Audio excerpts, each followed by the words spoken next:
Lena Brooks stood on a street corner in Milwaukee on a Tuesday evening in October, watching people stream in and out of her own restaurant.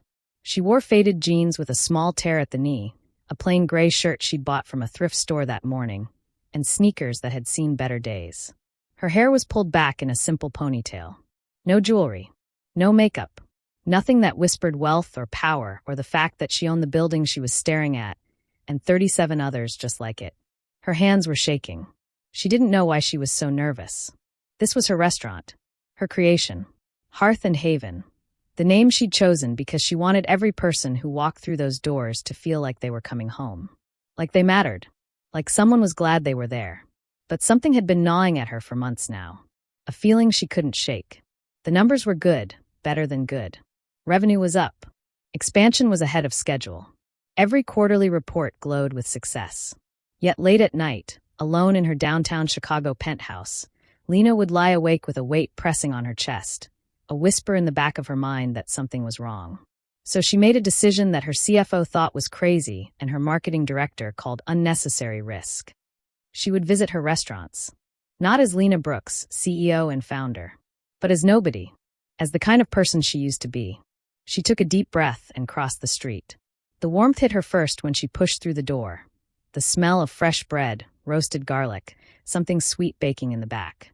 The dining room was beautiful, exactly as she'd designed it. Warm wood tables. Soft lighting that made everyone look like the best version of themselves. Artwork from local artists on the walls. She'd insisted on that. She'd insisted on all of it. But no one looked at her. The hostess stand was right there, maybe 10 feet away. A young woman in a crisp black shirt stood behind it, smiling at a couple who had just walked in behind Lena. The couple wore business casual. Nice slacks, a pressed shirt, a blazer. The hostess's smile was bright and immediate. "Good evening. Welcome to Hearth and Haven. Table for two." Lena stood there, waiting. The hostess seated the couple, came back to her stand, and began organizing menus. She glanced at Lena, just for a second, then looked away. Lena cleared her throat. "Excuse me. Table for one, please." The hostess looked up, and something flickered across her face. Not quite annoyance. Not quite judgment. Something in between. Sure. It's going to be about a 20-minute wait. You can sit over there." She gestured vaguely toward a bench near the door. "I see empty tables," Lena said quietly. "Those are reserved," the hostess replied, turning back to her menus. Lena sat down on the bench. She watched as 3 more groups entered. A family with 2 young children, parents in weekend casual, nothing fancy. They were seated immediately at one of the reserved tables.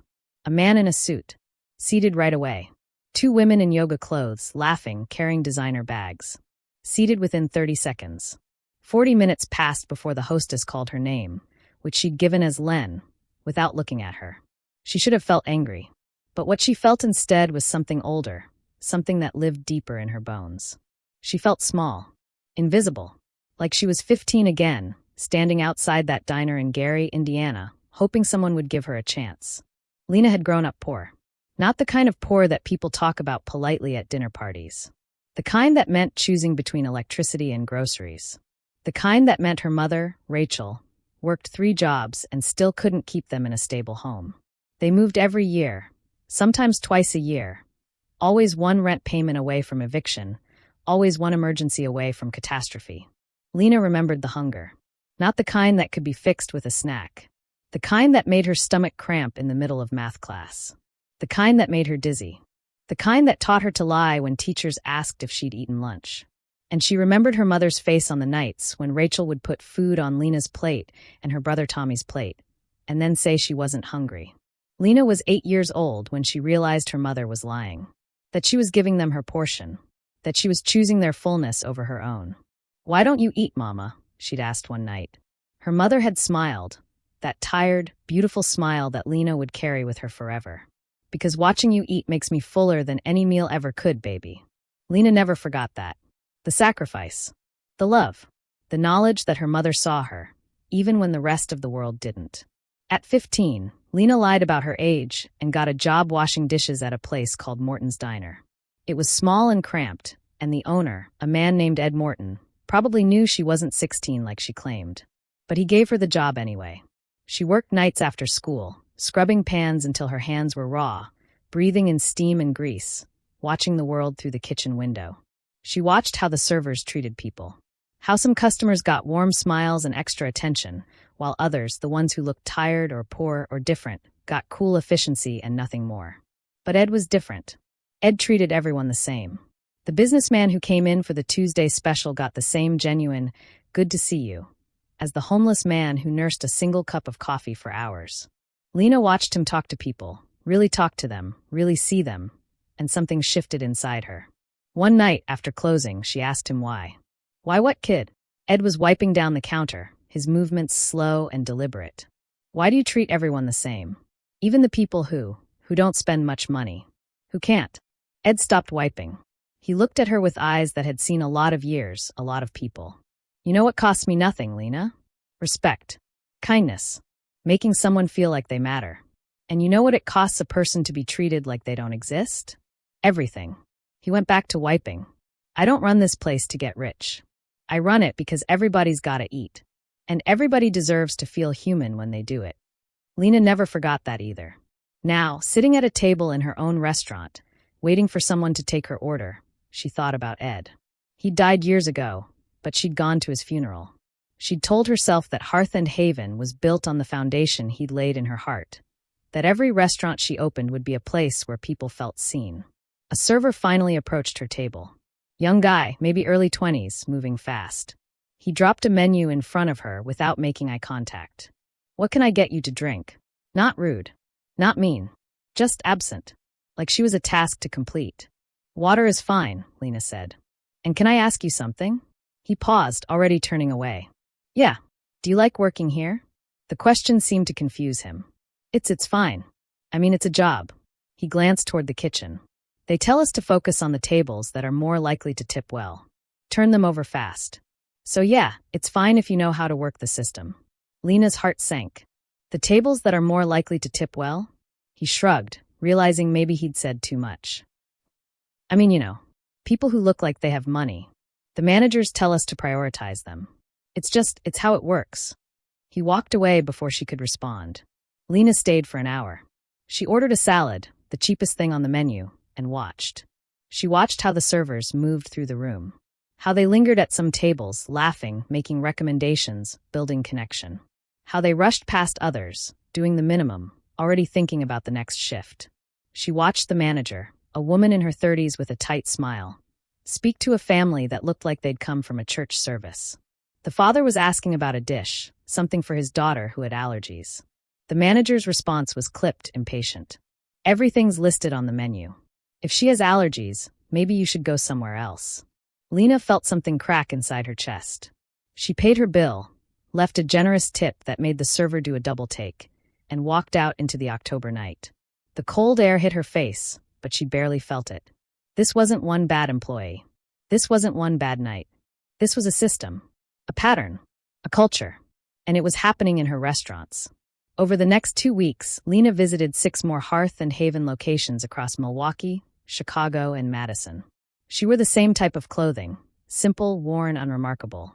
And everywhere she went, the story was the same. She was ignored, made to wait, treated with casual dismissal. While around her, people who looked wealthy, who looked right, were welcomed like family. At a location in Chicago's Lincoln Park, she sat at the bar and overheard 2 managers talking during a shift change. "Did you filter those reviews from last week?" one asked. "Yeah, the ones from the South Side. Bunch of complaints about wait times and service. I tagged them as outliers." "Good. Corporate only wants to see the reviews from our target demographic anyway." Target demographic. Lena felt like she couldn't breathe. She'd built this company on a promise. On a memory of hunger and invisibility. On the belief that everyone deserved a place at the table. And somewhere along the way, in the pursuit of growth and profit and expansion, that promise had been betrayed. She sat in her car that night in a parking garage, hands gripping the steering wheel, and let herself cry. Not the polite tears of a CEO at a charity event. The deep, shaking sobs of someone who'd just discovered that the thing she loved most in the world had become the thing she'd spent her whole life fighting against. Her empire, her beautiful, successful empire, had learned to make people invisible. And she had let it happen. Lena didn't sleep that night. She sat in her penthouse overlooking Lake Michigan, the city lights stretching out like a sea of stars, and she made a list. Not the kind of list a CEO makes: strategic initiatives, quarterly goals, growth projections. This was different. This was a reckoning. Every manager's name. Every location where she'd witnessed the coldness. Every policy, every training document, every piece of the machine she'd built that had somehow learned to sort human beings into categories of worth. At 4 a.m., she called her head of operations, David Chen. He'd been with her since the third location, a good man who'd helped build Hearth and Haven from a dream into an empire. His voice was thick with sleep when he answered. "Lena, what's wrong? Is everything okay?" "No," she said quietly. "Nothing is okay. I need you in my office at 7. And I need you to bring me every training manual, every manager guideline, every piece of documentation we've created in the last 5 years." There was a pause. That's a lot of material. Can I ask what this is about?" "You'll find out in 3 hours." She hung up. By the time David arrived at her office, bleary-eyed and carrying 2 boxes of binders and folders, Lena had already been through the corporate server. She'd found what she was looking for. And it was worse than she'd imagined. There were internal memos, dating back almost 3 years, about optimizing customer experience for high-value demographics. There were training modules that taught managers how to identify priority guests based on appearance, clothing, even the cars they drove. There was a system, an actual digital system, that allowed managers to flag and filter online reviews based on the reviewer's profile, location, and purchase history. Someone had built a mechanism to silence the voices of people who looked like Lena used to look. People who reminded her of her mother. People who reminded her of herself. David set the boxes down and saw her face. "Lena, what's going on?" She turned her laptop around, showed him the memo on the screen. "Did you know about this?" He leaned forward, reading. His expression shifted from confusion to concern to something that looked like shame. I knew there were some efficiency initiatives. Customer flow optimization. But I didn't," he stopped. "Read more." "Oh God, did you know," Lena asked, her voice steady but cold, "that our managers have been trained to treat people differently based on how much money they appear to have?" "No, not like this. I knew we were focusing on customer retention for high-value repeat customers, but I thought that meant loyalty programs, not," he looked at her, "not discrimination. Who created these policies?" David's face went pale. The directive came from Jennifer Hastings in marketing and Tom Brewster in operations. They pitched it as a data-driven approach to maximizing revenue per square foot. They said it was industry standard. Jennifer Hastings. Lena had hired her 4 years ago, impressed by her resume from a major hotel chain. Tom Brewster had come from a high-end restaurant group in New York. Both of them had promised to take Hearth and Haven to the next level. And they had. Revenue had soared under their leadership. But at what cost? Lena called an emergency meeting of her senior leadership team for that afternoon. 8 people sat around the conference table, some confused, some nervous. Jennifer and Tom were there, both looking polished and professional, probably wondering if this was about a new expansion opportunity. Lena didn't sit down. She stood at the head of the table, and she told them everything. She told them about the past 2 weeks. About walking into her own restaurants dressed like the girl she used to be. About being ignored, dismissed, treated as less than. About the young server who'd casually explained that managers told them to prioritize customers who looked like they had money. About the reviews being filtered. About the training manuals that taught people to judge human worth by appearance. The room was silent.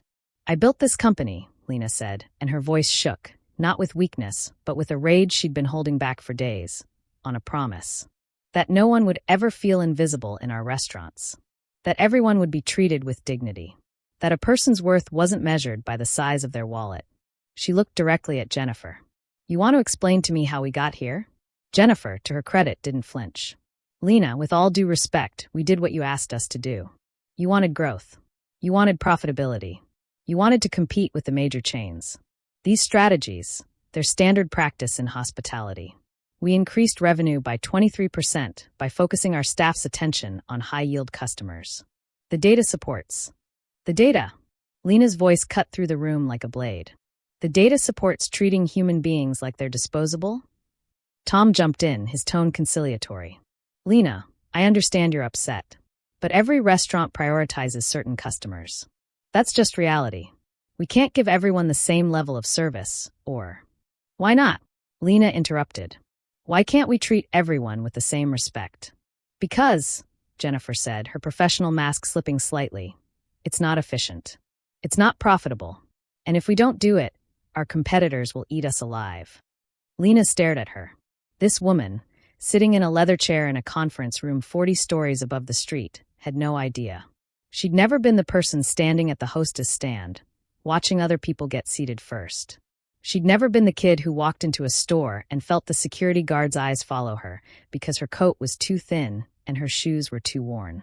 You're fired, Lena said quietly. Both of you. Effective immediately. The room erupted. Jennifer's face flushed red. Tom started to argue. Other executives began talking over each other. This was too extreme. They should reconsider. There had to be another way. Lena raised her hand, and the room fell silent. Anyone else who is involved in creating, implementing, or enforcing these policies has 1 week to come forward and explain their role. After that, I'll find out myself. And when I do, you're gone too. She walked out of the conference room and didn't look back. The next 72 hours were chaos. 4 more executives resigned. 2 were asked to leave. The board of directors called an emergency meeting, concerned about the instability and the optics of such sudden changes. Lena's lawyer warned her that she could face lawsuits from the terminated employees. Her CFO presented projections showing that reversing these policies could cost them 15 to 20% of their revenue. I don't care, Lena said. You don't care about losing $40 million?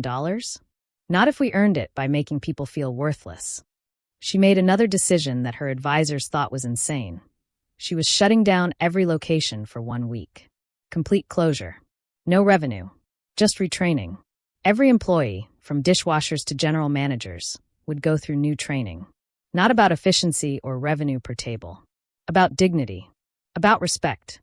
About the kind of restaurant Hearth and Haven was supposed to be. The pushback was immediate and intense. Franchisees threatened legal action. Investors called demanding explanations. The business media had a field day. Articles about the CEO having a breakdown or making irrational emotional decisions. One headline read, Restaurant chain CEO tanks her own company over hurt feelings. Lena read it and smiled grimly. They didn't get it. They never would. She led the retraining herself. Location by location, city by city. She stood in front of rooms full of servers and cooks and hostesses and managers, and she told them her story. She told them about growing up poor, about her mother skipping meals, about washing dishes at 15 and learning from a man named Ed Morton that treating people with dignity costs nothing. I don't care, she said to a room of employees in Milwaukee, the same location where this had all started. If someone walks in here wearing a suit or pajamas, I don't care if they order the most expensive thing on the menu or just a cup of coffee. Every single person who walks through that door is someone's mother, someone's child, someone's reason for getting up in the morning. And they all deserve to be treated like they matter.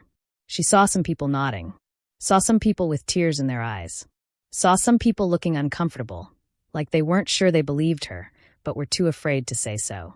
She also removed every filter from their review system. Every flagged review from the wrong demographic was restored.